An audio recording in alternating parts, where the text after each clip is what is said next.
ये देखिए, आज कई दिनों बाद मुझे पहली बार सही खाना मिलने वाला है।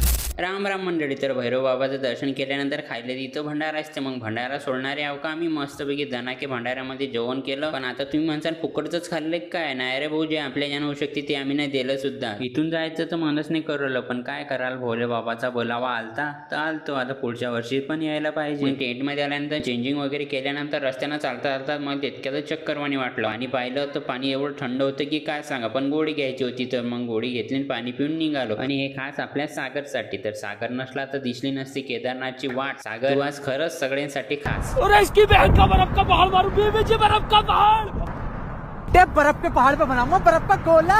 मग तितक्यातच याद आला आपल्या मित्रांची, ज्यांनी पैसे असल्यावर सुद्धा ट्रिप कॅन्सल केली. हे खास त्यांच्यासाठी.